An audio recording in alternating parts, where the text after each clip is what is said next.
gentlemen. Uh-oh. It's time for the Early Bird Special. Bringing you the best stories from the world of sports and sports entertainment. Now, here are your hosts, Sparky and Burdick. We'll get into all of that and much more right here on the Early Bird Special. Feel free to call or text in anytime during the show at 661-842-2000. And before we get started, I have to say happy birthday to my one and only big brother, Kirk. Happy birthday, old man. And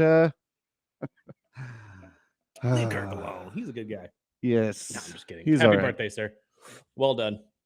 Another trip around the sun. You made That's it. all that matters. Yep. That's why I said it.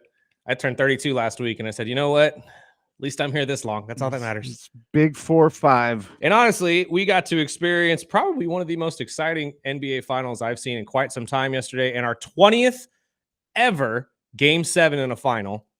Now, for those of you who don't watch basketball or have no idea why we get excited for a Game 7, I just want to go back to the last 5 years that we've seen a Game 7. I'm sorry, not the last 5 years. The last 5 times that we've had a Game 7. Stretching back to 1994, the year after I was born, where Hakeem Olajuwon led the Rockets to win their first championship. Then after that, in 2005, when the Spurs beat the Pistons, and Tim Duncan flashed for the first time, and everyone saw what could be the big fundamental for the rest of his career.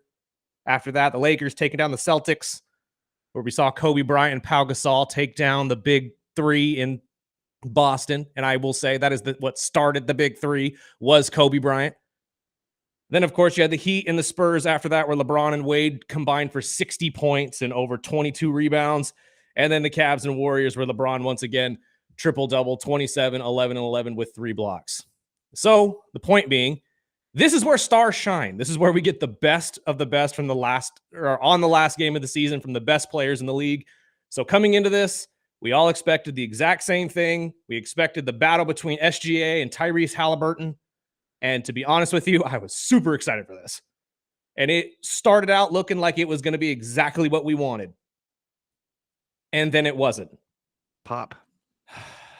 Dude, when he hit the ground, I was like, please tell me you just tripped. Please. Yeah. But when I saw him slapping the ground, I was like, oh no, here we go.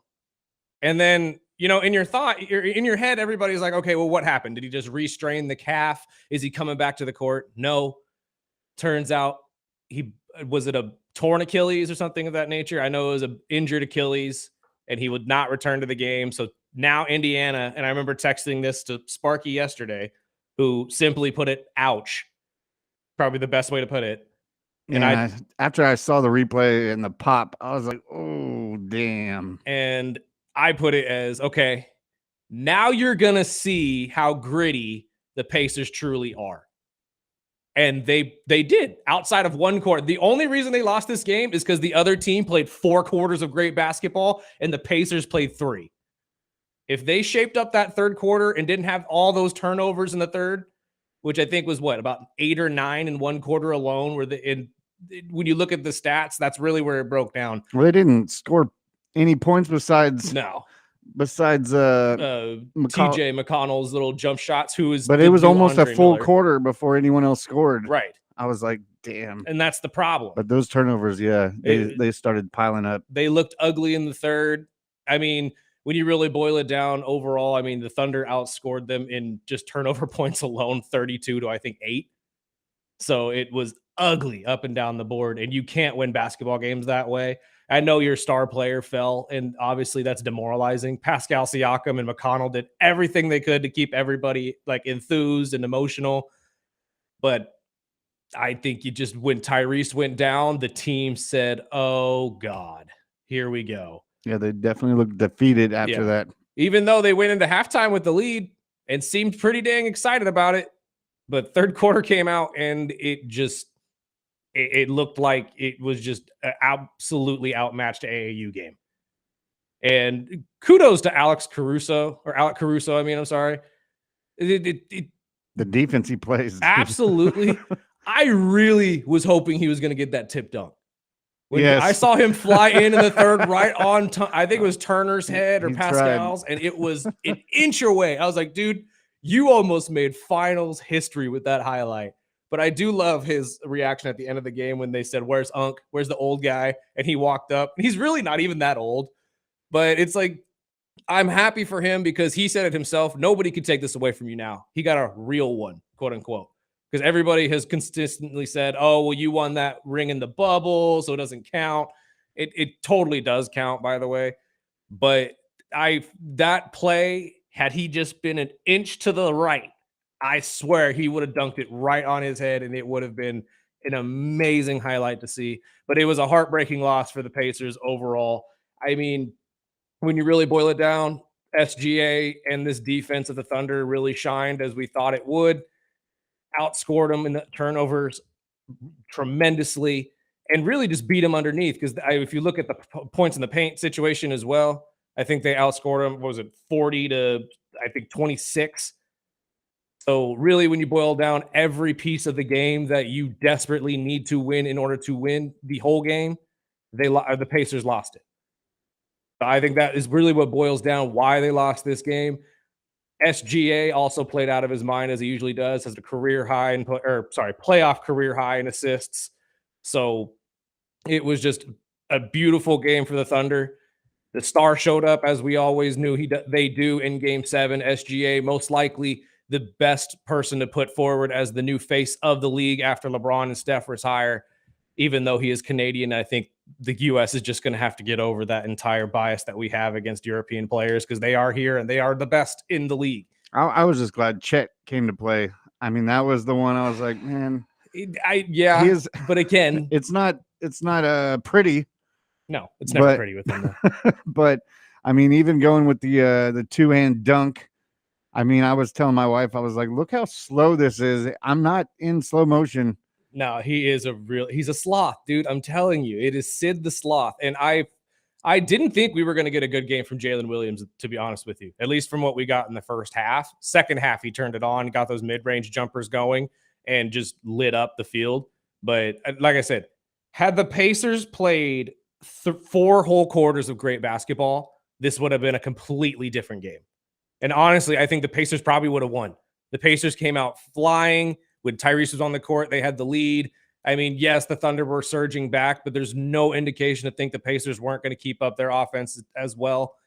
It just, when Tyrese went down, all the air out of that team just left. Not to mention, Rick Carlisle was probably a little pissed coming into this game.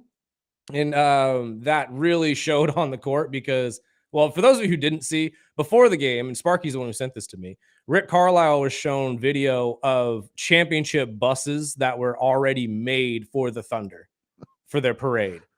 Like, when I mean championship buses, I mean giant buses that say NBA champion Thunder on them that were fully painted, ready to go, and they were in the building. And that video got sent to Rick Carlisle. It probably pissed off the whole team, to be honest with you. That's what I was getting nervous. I was like, you don't want to do that. No. I mean, that's just what I was saying. Fire to the team. Everything was building up perfectly for this game to go to the Pacers.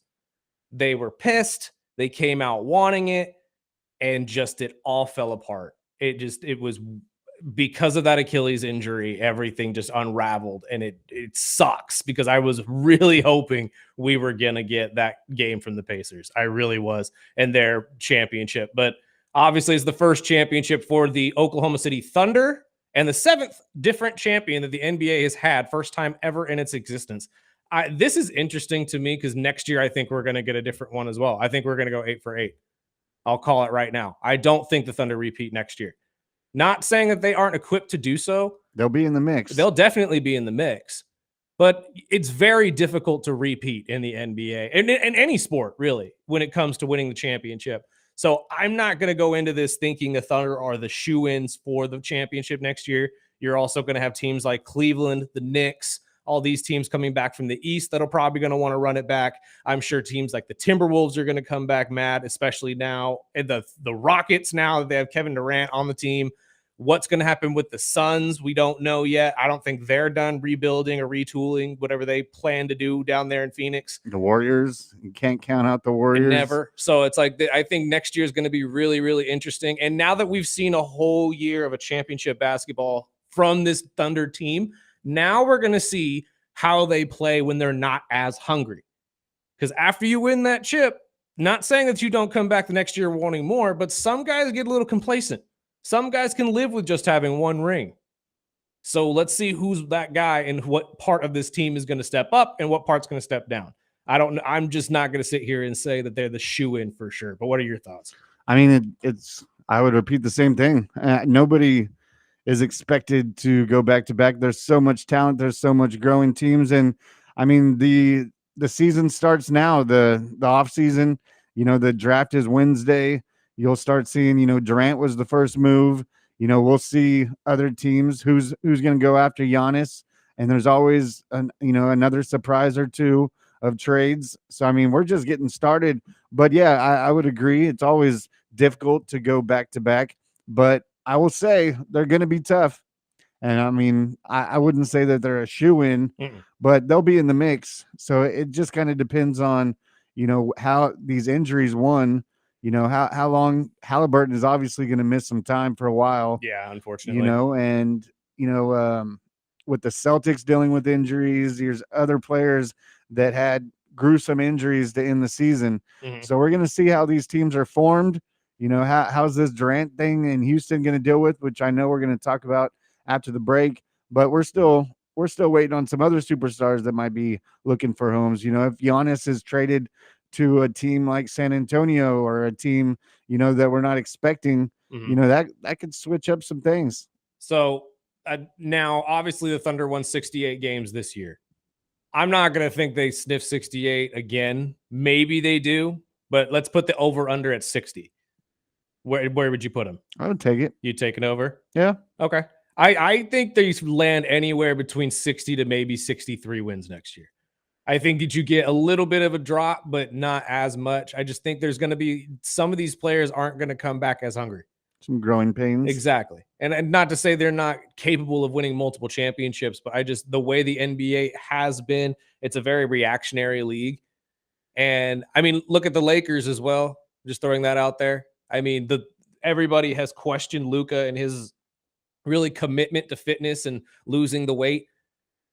I've seen nothing but adjustments there, and he has absolutely lost the weight. So we are going to see a completely different team out of them as well. A full year. Yeah, a full year of it. Same with Durant not Durant, Butler. Yeah, Butler with Golden State. And I just think this is going to be a completely different season or a completely different league next year. So it's going to be interesting to see if the Thunder can stay as good as they were. And there's always the surprise rookies that step in, and we didn't expect to be as good as they were when, in college, and, the Cooper Flags, and how is that going to adjust teams like San Antonio? And, we'll keep you posted. We always do, but I'm kind of looking forward to seeing who goes well, because I still think there's some trades to be made before the draft. So I'm kind of on my edge of my seat waiting. Okay, what's next? What's still next? Waiting for that call that San Antonio traded for Giannis.